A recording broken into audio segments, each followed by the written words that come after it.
Good morning to all of you. जैसा कि आप सब जानते हैं, कल हमारा एनडीए का सेकंड टर्म का एग्जाम था। आज हम उसी के बारे में डिस्कस करने जा रहे हैं। अलग अलग टॉपिक वाइज हम डिस्कस करेंगे। जैसा कि आपके सामने स्क्रीन पे आपको दिखाई दे रहा होगा, NDA phase second subject geography. अगर हम टोटल काउंटिंग करें क्वेश्चंस की तो 20 क्वेश्चंस अलग अलग टॉपिक से हमारे को देखने को मिले हैं, जिसमें आपको वर्ल्ड ज्योग्राफी भी देखने को मिलेगी और इंडियन ज्योग्राफी भी देखने को मिलेगी। चलिए एक एक करके हम देखते हैं कि कौन कौन से क्वेश्चन किस किस पोर्शन से आए हैं और काफी उसको वस्त तरीके से हम डिस्कस करेंगे आपके साथ। आइए देखते हैं हमारा फर्स्ट क्वेश्चन किस टॉपिक से है और क्या बोल रहा है। फर्स्ट क्वेश्चन है, विच one of the following is not an example of fold mountain. अगर हम बात करें चैप्टर नंबर 3 की और चैप्टर नंबर 4 की, chapter number 3 interior of earth and chapter number 4 है हमारा distribution of ocean and continent. उनमें हमने मूवमेंट पढ़े हैं कि हमारी जो प्लेट टेक्टोनिक्स की थ्योरी है उसमें 3 मूवमेंट बताए गए हैं। अभी आपको 3 मूवमेंट कौन कौन से होंगे। एक मूवमेंट आपको देखने को मिलेगा कॉन्टिनेंट टू कॉन्टिनेंटल प्लेट का, सी टू सी इसको बोलते हैं। दूसरा मूवमेंट आपको देखने को मिलेगा O to O, ocean to oceanic plate का। और तीसरा हमें देखने को मिलेगा C to O, continent to oceanic plate का। अब तीनों का हमारे पास रिजल्ट क्या रहेगा कि जब कॉन्टिनेंटल प्लेट किसी दूसरी कॉन्टिनेंटल प्लेट से टकराती है तो रिजल्ट में क्या होगा, formation of a fold mountain होगा। Formation of a fold mountain होगा। ओ टू ओ में क्या रहेगा, चलिए देखते हैं। ये हमारी हम अज्यूम करते हैं कि ओशनिक क्रस्ट है। There are two types of crust, continental crust and oceanic crust. There are two types of crust, oceanic crust and continental crust. दोनों की थिकनेस हमें पता है कि ओशनिक क्रस्ट की थिकनेस क्या है। ओशनिक क्रस्ट की थिकनेस रहेगी 0 से 5 किलोमीटर और डेंसिटी रहती है 3 gm/cm³। अगर हम कॉन्टिनेंटल क्रस्ट की थिकनेस की बात करें तो प्लेन फॉर्म पे रहेगी 0 से 30 km। और अगर हम ओशनिक क्रस्ट के अलावा हम माउंटेनियस फॉर्म पे बात करें तो हमारी क्रस्ट की थिकनेस रहती है 0 से 70 किलोमीटर और डेंसिटी रहती है 2.7 gm/cm³। अब सबसे ज्यादा डेंसिटी किसकी है, ओशनिक क्रस्ट की 3 gm/cm³। और जो उसकी थिकनेस है सबसे कम किसकी है, वो भी ओशनिक क्रस्ट की है। तो ओशनिक क्रस्ट के नीचे हमें क्या देखने को मिलता है, ओशनिक क्रस्ट के नीचे हमें मैग्मा देखने को मिलता है जो मोल्टन फॉर्म में मिलता है। और मैग्मा का जो एडमिसिबल टेम्परेचर है वो 3000 डिग्री सेल्सियस से 5000 डिग्री सेल्सियस तक होता है। और हमें पता है कि जो भी चीज क्या होगी, मोल्टन फॉर्म में होगी, उसमें करंट फ्लो करेगा जिसको बोलते हैं कन्वेक्शनल करंट थ्योरी। और कन्वेक्शनल करंट हमेशा कौन से मोड में चलता है, वर्टिकल मोड में फ्लो करता है। ये सारी ओशनिक क्रस्ट है। ओशनिक क्रस्ट के जस्ट नीचे क्या मिलेगा, magma chamber which is also known as atmosphere. जब मैग्मा चैम्बर में मैग्मा कन्वेक्शनल करंट के थ्रू बारी बारी ओशनिक क्रस्ट को आकर क्या करेगा, हिट करेगा, तो एक पर्टिकुलर टाइम पे आकर इसे क्या कर देगा, मेल्ट कर देगा इस हिस्से से। जैसे ही मेल्ट होगी प्लेटें क्या हो जाएंगी, भी टूट जाएंगी। आधी प्लेट इधर चल पड़ी, आधी प्लेट इधर चल पड़ी। इस तरह का मूवमेंट किस टाइप का होगा, जिसको आप बोलते हैं डाइवर्जेंट मूवमेंट। और divergent movement is responsible for volcanic eruption. और इसी के साथ हमारा एग्जांपल क्या होगा, इसमें 4 ऑप्शन आपके सामने हैं, mount Fuji, Alps range, Andes range and Rockies range. अगर हम बात करें एल्प्स रेंज की तो ये भी क्या रहेगा, अभी आपका यंग फोल्ड माउंटेन रहेगा। इसको आप ध्यान रखना, यंग फोल्ड माउंटेन स्विट्जरलैंड वाले हिस्से में आपको देखने को मिलेगा।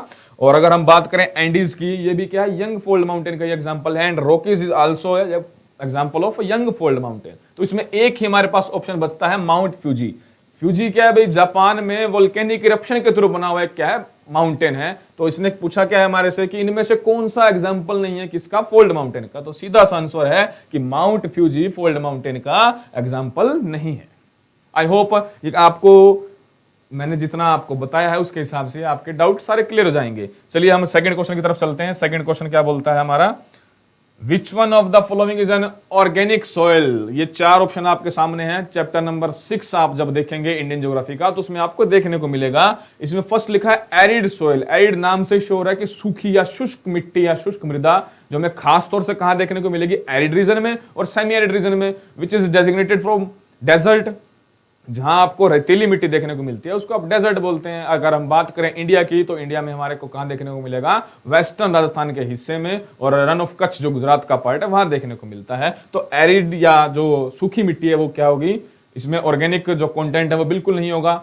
और हिस्टोसोल हम इसको कंसिडर करते हैं। हिस्टोसोल को आप पोट्स बोल सकते हो, व्लॉग बोल सकते हो, बोग भी कहीं कहीं इसको बुलाया जाता है। तो इसमें जो ऑर्गेनिक मैटर है, चाहे वो ह्यूमस है, चाहे वो नाइट्रोजन है, चाहे वो कैल्शियम फास्फोरस, इसकी जो क्वांटिटी है वो ह्यूज अमाउंट में मिलती है।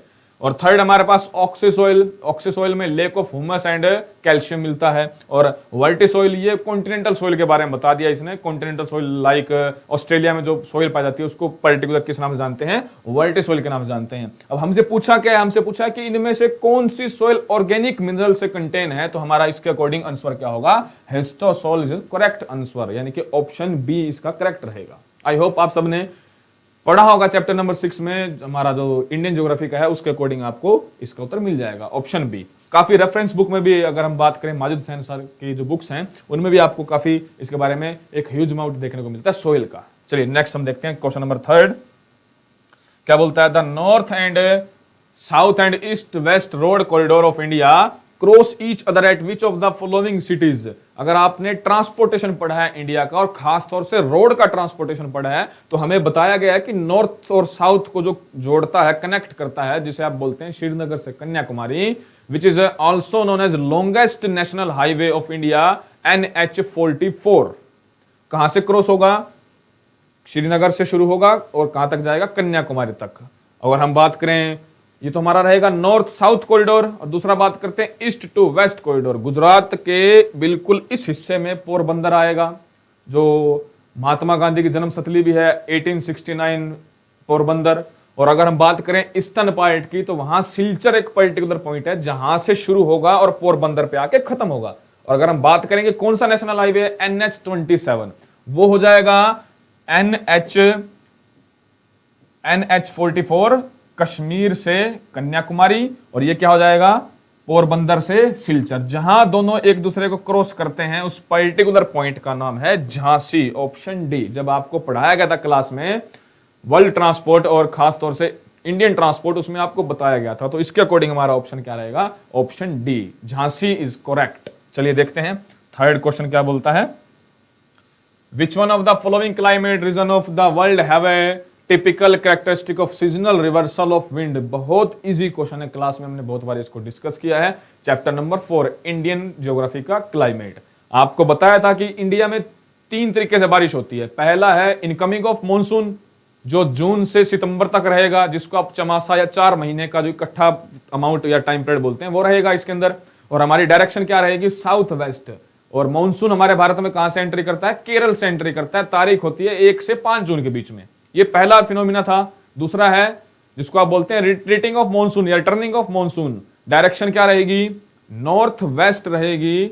इसकी वापस जाने की जो अवधि है या उसका टाइम पीरियड है, नॉर्थ वेस्ट डायरेक्शन से रहेगा, सॉरी नॉर्थ ईस्ट, उसमें रहेगा नॉर्थ ईस्ट डायरेक्शन से। यानी कि नॉर्थ जो साइबेरियन प्लेन है वहां से हवाएं चलनी शुरू करेंगी, आकर हिट करेंगे हिमालय को, और 8 to 10% जो विंड्स हैं वही इंडिया में एंट्री कर पाएंगी। किस डायरेक्शन से, नॉर्थ ईस्ट डायरेक्शन से एंट्री कर पाएंगी। तो सेकंड फिनोमेना ये हो गया। और थर्ड है वेस्टर्न डिस्टर्बेंस, पश्चिमी विक्षोभ इसको बोलते हैं। खास तौर से सर्दियों में जो मेडिटेरेनियन सी है उसके ऊपर एक साइक्लोन बनता है, टेम्परेट साइक्लोन। और टेम्परेट साइक्लोन दोनों, चाहे वो आपका लैंड बॉडी है चाहे वो ओशनिक बॉडी है, दोनों पे फ्लो करता है और डायरेक्शन उसकी रहती है वेस्ट टू ईस्ट। तो मेडिटेरेनियन सी कहां है, इंडिया के फेवर में वेस्ट में है, और इंडिया कहां है, उसके ईस्ट में है। तो डायरेक्शन क्या रहेगी उस साइक्लोन की, वेस्ट टू ईस्ट, जो आकर हिट करेगा किसको, इंडिया को हिट करेगा।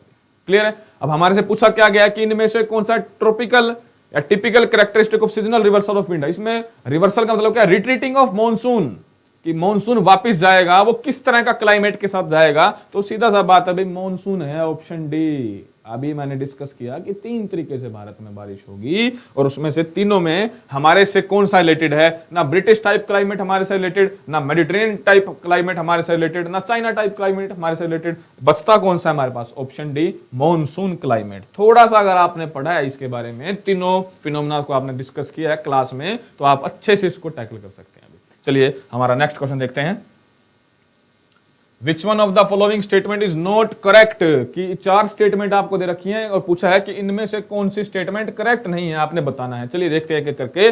Bokaro steel plant is located in Damodar river basin, बिल्कुल सही है। दामोदर रिवर बेसिन आपको पढ़ाया भी गया है, जिसको आप बोलते हैं, दामोदर को बोलते हो आप सोरो ऑफ वेस्ट बंगाल या सोरो ऑफ बंगाल, जिसको बोलते हैं दामोदर को बोलते हैं। तो ये सही है। बोकारो स्टील प्लांट किसके किनारे पे बना हुआ है, दामोदर रिवर के किनारे बना हुआ है। सेकंड देखते हैं, Jamshedpur steel plant is located on Confluence of Damodar and Barakar. ये आपका ऑप्शन गलत है, दामोदर नहीं आएगा, यहां आएगा Swarna Rekha. Suvarna Rekha is tributary of Brahmaputra river. अगर आपने चैप्टर नंबर 3 ड्रेनेज पढ़ा है तो उसमें हिमालय की ड्रेनेज सिस्टम में 3 आपने रिवर पढ़ी होगी, गंगा पढ़ी होगी, इंडस पढ़ी होगी और ब्रह्मपुत्र पढ़ी होगी। तो ब्रह्मपुत्र से रिलेटेड है और सुवर्ण रेखा ट्रिब्यूटरी किसकी है? ब्रह्मपुत्र की है।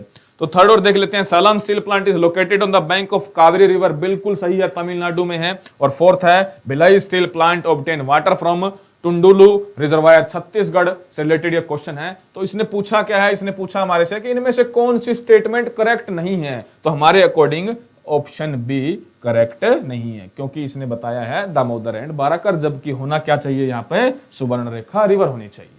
आई होप ये आपको क्लियर हो गया होगा। चलिए नेक्स्ट क्वेश्चन देखते हैं। How many of the following pair of specialised agriculture and its products are correctly matched, कि इनमें से कितने जो टाइप हैं वो एक दूसरे के साथ एग्जैक्ट मैच हो पा रहे हैं। हमने एग्रीकल्चर के टॉपिक में इसको बहुत अच्छे से डिस्कस किया था। जैसे सामने मेंशन है आपके, एपिकल्चर किससे रिलेटेड है? बी प्रोडक्शन या हनी प्रोडक्शन से रिलेटेड है। सेरिकल्चर किससे रिलेटेड है? सिल्क प्रोडक्शन से रिलेटेड है। सिल्वीकल्चर ऑलमोस्ट किससे रिलेटेड है? फॉरेस्ट्री कंजर्वेशन, यानी कि जो हमारा, जिसको आप बोल सकते हैं पेड़ बचाना है या हमारे जो वन है उनको बचाना है, उससे रिलेटेड है। और विटिकल्चर ग्रेप से रिलेटेड है। अब कंफ्यूजन कहां आएगा? कंफ्यूजन आपको इसमें देखने को मिलेगा कि select the correct answer using the code given below, कि इनमें से आपको कितनी स्टेटमेंट करेक्ट लग रही हैं, उसके अकॉर्डिंग आपको आंसर देना है जी। समझ पा रहे हैं इस चीज को? जब तक आप क्वेश्चन को ढंग से नहीं पढ़ेंगे तब तक आप इसका एग्जैक्ट आंसर नहीं दे पाएंगे। बच्चे गलती सिर्फ यही करते हैं कि वो जल्दबाजी में, हाँ ये सर ने करवा रखा था, इसका आंसर ये होगा, लेकिन वो देख नहीं पाते कि नीचे एग्जामिनर ने पूछा क्या है। ठीक है, तो इसके अकॉर्डिंग हमारे चारों पेयर क्या रहे? बिल्कुल करेक्ट मैच हो रहे हैं। तो इसमें क्या है? इसने पूछा भी ये कितनी स्टेटमेंट मैच हो रही है, तो चारों मैच हो रही हैं। ऑप्शन ए हमारा करेक्ट रहेगा। समझ पा रहे हैं इस चीज को? चलिए नेक्स्ट देखते हैं हमारा क्वेश्चन कौन सा है। विच one of the following crops is generally benefited by the rain caused by western disturbance in India? अभी लास्ट हमने 5 मिनट पहले डिस्कस किया था। क्या डिस्कस किया था? कि इंडिया में जो सर्दियों में बारिश होगी वो किसके कारण होगी? वेस्टर्न डिस्टर्बेंस के कारण होगी। और वेस्टर्न डिस्टर्बेंस कहां ओरिजिनेट होता है? मेडिटेरेनियन सी में। डायरेक्शन क्या रहेगी? वेस्ट टू ईस्ट रहेगी। और खास तौर से कितने स्टेट में बारिश होगी? 6 स्टेट में बारिश होगी। कौन कौन से सर 6 स्टेट होंगे? अगर हम बात करें लोलैंड की तो राजस्थान होगा, पंजाब होगा और हरियाणा होगा। अगर हम हाईलैंड्स की बात करें या हाई एल्टीट्यूड्स पे जो स्टेट्स हैं उनकी बात करें तो उनमें 3 हो जाएंगे, J&K, हिमाचल प्रदेश और उत्तराखंड। ठीक है, ये 3 स्टेट आपको हाई एल्टीट्यूड पे मिलेंगे और आपको 3 स्टेट किस पे मिलेंगे? लो एल्टीट्यूड पे देखने को मिलेंगे भी। सर इनमें डिफरेंस क्या होगा? इनमें डिफरेंस रहेगा आपका सिर्फ एक ही चीज का, कि जो राजस्थान, पंजाब और हरियाणा में बारिश होगी वो लिक्विड फॉर्म में होगी, क्योंकि ये लो लैंड पर हैं। लो लैंड पर टेम्परेचर क्या होता है? हाई होता है। इसलिए जो पानी है वो किस फॉर्म में गिरेगा? टिप्स की फॉर्म में गिरेगा, बूंदों की फॉर्म में गिरेगा, ड्रॉप्स की फॉर्म में गिरेगा। अगर हम बात करें इन 3 स्टेट्स की, जम्मू कश्मीर, हिमाचल एंड उत्तराखंड, ये हाई एल्टीट्यूड पे, और हाई एल्टीट्यूड पे टेम्परेचर क्या होता है? डिक्रीज होता है। जैसे ही टेम्परेचर डिक्रीज होगा तो जो वाटर ड्रॉपलेट्स हैं किस में चेंज हो जाएंगी? आपकी ये स्नोफॉल में चेंज हो जाएंगी। इसलिए आप देखते हैं कि नवंबर, दिसंबर, जनवरी, फरवरी और नियर अबाउट मार्च के मंथ तक इन 3 स्टेट में क्या होती है? बर्फबारी होती है, स्नोफॉल होता है। लेकिन इसका सबसे बड़ा रीजन क्या रहेगा? सबसे बड़ा रीजन रहेगा वेस्टर्न डिस्टर्बेंस। और इसने क्वेश्चन क्या पूछा? वापस आइए इस क्वेश्चन पर, रिलेट करके बताया बिल्कुल आपको। विच one of the following crop is generally benefited by the rain caused by western disturbance in India? अब सबसे पहले तो आपको यह पता होना चाहिए कि इनमें से रबी क्रॉप कौन सी है और खरीफ क्रॉप कौन सी है। देखो कितना दोनों क्वेश्चन मिक्स हैं। क्रॉप के बारे में पूछ रखा है और क्लाइमेट के बारे में पूछ रखा है। अब हमें पता है राइस क्या है? राइस खरीफ है, चावल। खरीफ गर्मियों में पैदा होती है। आगे क्या है? व्हीट, गेहूं। ऑब्वियसली सीधा सीधा आपको मिल जाएगा इसका आंसर कि जो गेहूं है वो सर्दियों की फसल है, और सर्दियों में ज्यादातर जो गेहूं है वो कौन से हिस्सों में होता है? पंजाब, हरियाणा वाले हिस्सों में आपको देखने को, राजस्थान में तो नहीं मिलेगा आपको देखने को भी गेहूं। तो बचा क्या हमारे पास? पंजाब और हरियाणा बचा। और उसमें सर्दियों में बारिश किस कारण होती है? वेस्टर्न डिस्टर्बेंस के कारण। तो हमारा ऑप्शन क्या रहेगा भाई? ज्यादा सोचना नहीं है, जो आपको कंसेप्ट बता रखे हैं वो कंसेप्ट के बेस के ऊपर रिलेटेड क्वेश्चन है ये। हालांकि आपकी एनसीईआरटी में 26 पेजों का चैप्टर है, लेकिन एक ही टॉपिक को अगर आप इंडियन के मैप को कंसीडर करते हैं तो उसके अकॉर्डिंग आपको सब आंसर मिल जाएंगे। आपके लगभग क्लाइमेट से रिलेटेड हर क्वेश्चन के आंसर मिल जाएंगे आपको। आई होप आपको समझ में आ गया होगा। चलिए हम नेक्स्ट देखते हैं question. Which one of the following pair of city and industries not correctly matched. 4 industry दे रखी हैं, 4 आपको सिटीज दे रखी हैं, आपको बताना है कि इनमें से कौन सी करेक्टली मैच्ड नहीं है। सहारनपुर पेपर इंडस्ट्री, बिल्कुल सहारनपुर और जो यमुनानगर है हरियाणा का यमुनानगर, दोनों किसके लिए फेमस है? पेपर इंडस्ट्री के लिए, कागज उद्योग के लिए फेमस है। Chanderi, Chanderi is famous for cotton textile industry, बिल्कुल हमारे कपास से रिलेटेड इंडस्ट्री है जो भी उससे रिलेटेड है। और भदोही किससे रिलेटेड है? कारपेट इंडस्ट्री से रिलेटेड है, बिल्कुल एग्जैक्टली। रानीगंज, रानीगंज आपने बहुत बारी इसको सुना होगा कि रानीगंज किसके लिए फेमस है? कोल माइंस के लिए फेमस है, ना कि आयरन और स्टील के लिए। और वही उसने पूछा है कि नॉट करेक्ट मैच्ड, तो सीधा सीधा हमारा आंसर क्या रहेगा? Option D. क्लियर है? चलिए देखते हैं next question. Which one of the following statement is not correct, कि आपको फिर बताना है कि इनमें से कौन सी स्टेटमेंट करेक्ट नहीं है। चलिए देखते हैं। Area wise Madhya Pradesh is the 4th largest state in India, बिल्कुल रॉन्ग है। अब अगली स्टेटमेंट देखते हैं, फिर हम इसको वापस डिस्कस करेंगे। Hornbill festival is celebrated in Nagaland, बिल्कुल सही है, नागालैंड का काफी फेमस फेस्टिवल है hornbill. Gujarat state contribute 7.9% share of the national GDP, 7.11 भी कंसीडर करते हैं, जो अभी की जो डाटा रिपोर्ट्स हैं 7.9 भी इसने एग्जैक्ट सही लिखा हुआ है। Telangana is situated in the Deccan plateau in the central stretch of Indian peninsula, बिल्कुल आंध्र प्रदेश और तेलंगाना का जो हिस्सा है वो किससे रिलेटेड है? Peninsular plateau, it means Deccan trap से रिलेटेड है, दक्कन का पठार जिसको बोलते हैं। वापस आते हैं ऑप्शन ए पे। Area wise Madhya Pradesh is the 4th largest state in India. अगर आपने chapter 1 India size and location पढ़ा है तो उसमें बताया था कि अकॉर्डिंग टू एरिया राजस्थान सबसे बड़ा है, उसके बाद कौन है? एमपी है, मध्य प्रदेश है। MP is the 2nd largest state in India, not 4th। 3rd पे कौन आएगा? 3rd पे महाराष्ट्र आएगा और 4th पे कौन आएगा? 4th पे यूपी। तो इसने क्या लिखा है? 4th largest state in India MP, ये गलत है। तो इसके अकॉर्डिंग हमारी जो स्टेटमेंट ए है ये एब्सोल्युटली क्या होगी? गलत होगी। बहुत इजी क्वेश्चंस हैं, अगर कोई कंटिन्यू क्लास को अटेंड कर रहा है और थोड़ा बहुत ध्यान दे रहा है पढ़ाई में, तो एनडीए का एग्जाम उसके लिए टफ नहीं था।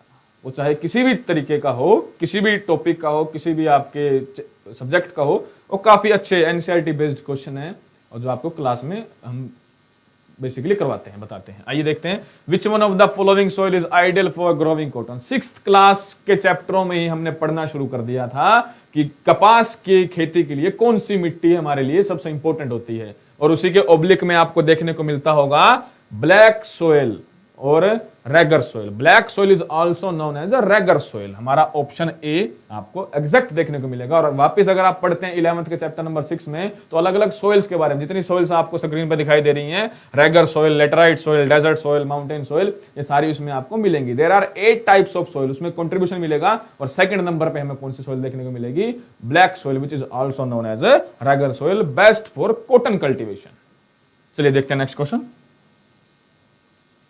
Consider the following statement.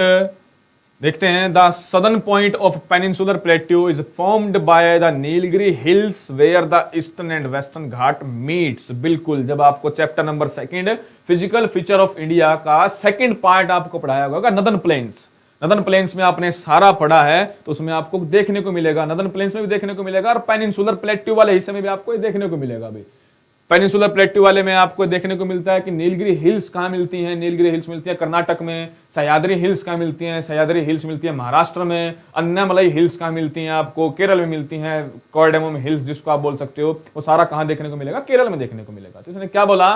The southern point of the peninsular plateau is formed by the Nilgiri hills where the eastern and western Ghat meets. बिल्कुल, ईस्टर्न और वेस्टर्न घाट दोनों नीलगिरी माउंटेन्स में मिलते हैं। वहां पे एक बहुत फेमस पास है जिसको आप पाल घाट बोलते हैं, वो भी आपको वहां देखने को मिलेगा। तो बिल्कुल स्टेटमेंट सही है। 2nd है the cardamom hills may be regarded as a constitution of the eastern Ghats.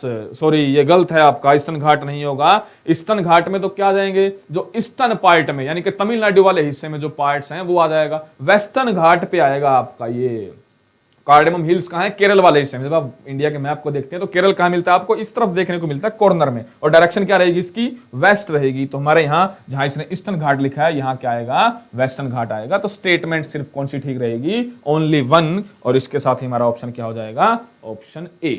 Clear है? चलिए देखते हैं नेक्स्ट क्वेश्चन।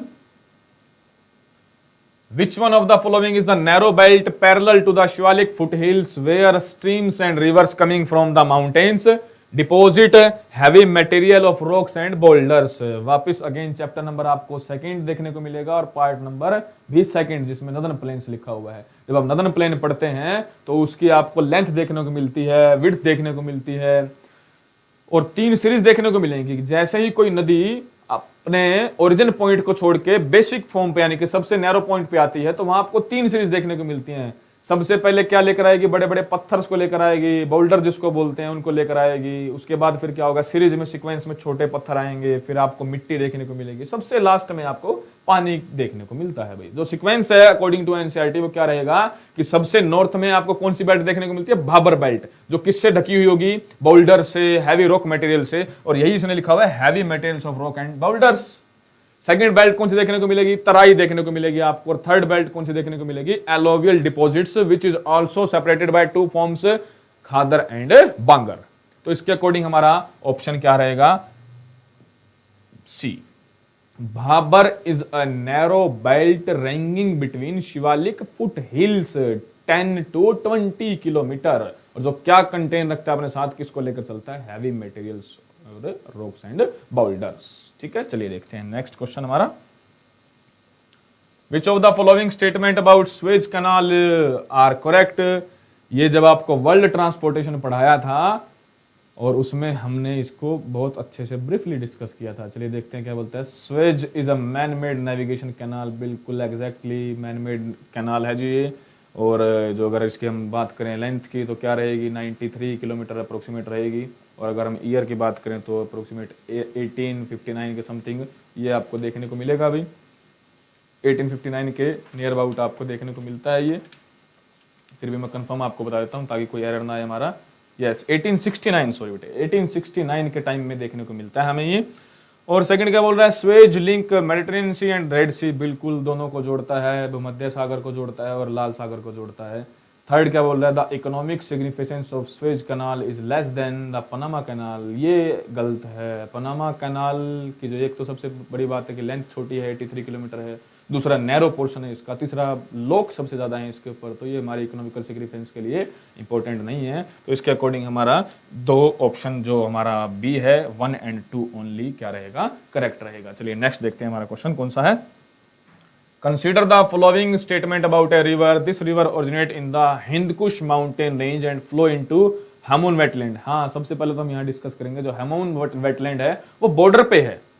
बॉर्डर पे किस किस कंट्री के बॉर्डर पे, ईरान और अफगानिस्तान के बॉर्डर पे है। तो उसी के रिगार्ड में शायद मेरे को ज्यादा और बोलने की जरूरत है नहीं। हिंदकुश माउंटेन रेंज आ गई तो हिंदकुश माउंटेन रेंज से जितनी भी रिवर ओरिजिनेट होती हैं वो आप चैप्टर नंबर 3 में पढ़ते हैं, चैप्टर नंबर 2 में पढ़ते हैं जिसमें आप हिमालय पढ़ते हैं।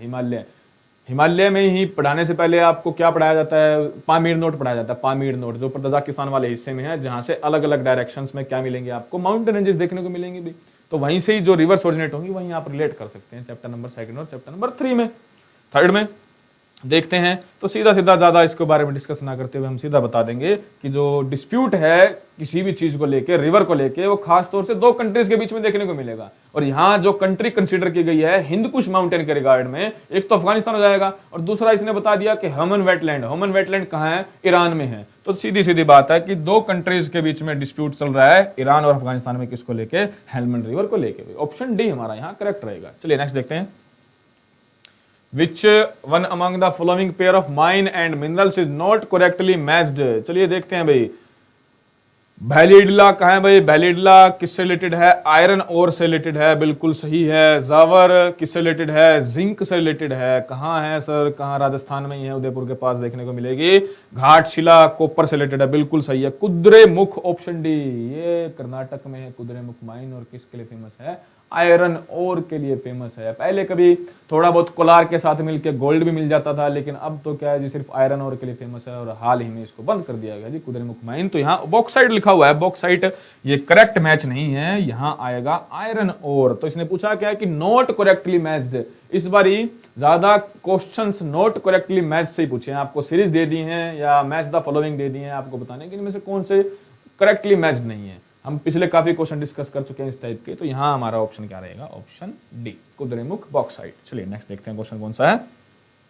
विच one of the following is the usual unit of measurement of for air pressure used in India? Chapter number 10 हमारी वर्ल्ड ज्योग्राफी का या फंडामेंटल ज्योग्राफी का जिसको बोलते हैं, उसमें बताया गया है कि जो atmospheric circulation and wind pattern में कि हवा का जो प्रेशर है, हवा का दबाव है, वायु दाब जिसको बोलते हैं, वो किस में हम यूज करते हैं, किस में मिलीबार में यूज करते हैं भाई, मिलीबार। इसकी जो शॉर्ट फॉर्म होती है वो स्मॉल एम और बी। अगर बात करें अर्थ के एवरेज एटमॉस्फेरिक प्रेशर की तो आपको बताया गया है 1013 MB, 1013 मिलीबार। तो इसके साथ ही हमारा ऑप्शन कौन सा ठीक हो जाएगा?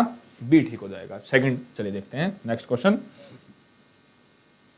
Which one of the following is the oldest era in geological history determining the age of various rock type? Chapter number 2 table बनी हुई है, इयोन्स, एरा, आगे आपको काफी सीक्वेंस देखने को मिलेगा, मेसोजोइक एरा देखने को मिलेगा, सिनोजोइक देखने को मिलेगा, पैलेजोइक देखने को मिलेगा। लेकिन यहाँ हमारा उस टेबल के अकॉर्डिंग कौन सा टाइम पीरियड सही रहेगा? प्री कैम्ब्रियन टाइम पीरियड, यानी कि ऑप्शन ए ही इसका एग्जैक्ट या मैचेबल पेयर होगा, ऑप्शन ए। चलिए नेक्स्ट देखते हैं। ज्योग्राफिकल ग्रिड लैटिट्यूड लॉन्गिट्यूड से रिलेटेड क्वेश्चन है, देखते हैं फर्स्ट क्या है। Lines that run east to west around the globe to mark latitude, बिल्कुल सही है, ईस्ट टू वेस्ट है और पूरे अर्थ के चारों तरफ घूमेगी। और कैसे चलेगी? इस तरह चलेगी। तो क्या रहेगा आपका? लैटिट्यूड्स रहेंगे। आगे सेकंड क्या बोलता है? Lines that run north to south, यानी कि नॉर्थ पोल से साउथ की तरफ चलेंगे, इंडिकेट क्या? लॉन्गिट्यूड। दोनों ही स्टेटमेंट आपके क्या रहेंगी? बिल्कुल करेक्ट रहेंगी। तो हमारे पास ऑप्शन क्या मिलता है? Option C, both 1 and 2। Clear है? चलिए देखते हैं next question. In which one of the following layer of the atmosphere all weather phenomena occur? इसने पूछा है कि मौसम से रिलेटेड जितनी भी गतिविधियां हैं, जितनी भी एक्टिविटी हैं, वो हमारे एटमोस्फेयर के कौन सी लेयर में देखने को मिलेंगी। हमने पढ़ा chapter number 8 atmospheric structure and composition, उसमें 5 लेयर पढ़ी है हमने, और आपको बताया था कि चाहे वो इक्वेटर से है, चाहे वो ट्रॉपिक ऑफ कैंसर से है, चाहे वो पोल के पास है, जो सबसे फर्स्ट लेयर का आएगी वो कौन सी आएगी? ट्रोपोस्फेयर आएगी। कोई भी फिनोमिना आप देख पा रहे हैं तो आप अर्थ पे रहते हैं, आप अर्थ पे रह रहे हैं, तो यहाँ कोई भी चीज आपको देखने को मिले तो बेसिकली सीधी सी बात है फर्स्ट लेयर पे देखने को मिलेगी। भाई आपको फर्स्ट लेयर पे देखने को मिल रहा है, तो इसका मतलब क्या है? ट्रोपोस्फेयर है। हाइट क्या रहेगी? 0 से 16 किलोमीटर। वेदर फिनोमिना जितना भी डस्ट पार्टिकल्स का है, क्लाइमेटिक चेंज है, कोई भी आपको देखने को फर्क मिलता है, किसे मिलेगा? ट्रोपोस्फेयर में देखने को मिलेगा, option B. In which one of the following state Roopkund lake is located? Roopkund, अगर आप थोड़ा सा न्यूज के टच में रहते हैं तो काफी हाईलाइटेड रहती है न्यूज में, किसको लेके? ह्यूमन स्केल्टन्स को लेके, जिसमें बोलते हैं मानव कंकाल मिले हैं रिसेंटली इसी लेक में। कितने मिले हैं सर? 600 से 800 मानव कंकाल, यानी कि आदमियों की, जो हमारी जो जैसे हम हैं, हमारे जैसे लोगों के कंकाल मिले हैं, स्केल्टन, ह्यूमन स्केल्टन मिले हैं। इसी कारण इसको उस हिस्से में किस नाम से जानते हैं? माइस्टीरियस लेक के नाम से जानते हैं। ठीक है, और है कहां सर ये? उत्तराखंड के चमोली डिस्ट्रिक्ट में है बेटे, ऑप्शन डी, उत्तराखंड के चमोली डिस्ट्रिक्ट में आपको देखने को मिलेगी भी। आइए नेक्स्ट क्वेश्चन देखते हैं। लीजिए, इसी के साथ ही आपके ये ज्योग्राफी का पोर्शन 20 क्वेश्चन का हमारा यहाँ कंप्लीट होता है। आई होप आपको इससे रिलेटेड जितने भी माइंड में क्वेरीज थी वो सोल्व हो गई होंगी। फिर भी कोई अगर आता है डिस्कशन हमारे सामने तो हम खुल के उसके बारे में डिस्कस करेंगे। Thank you.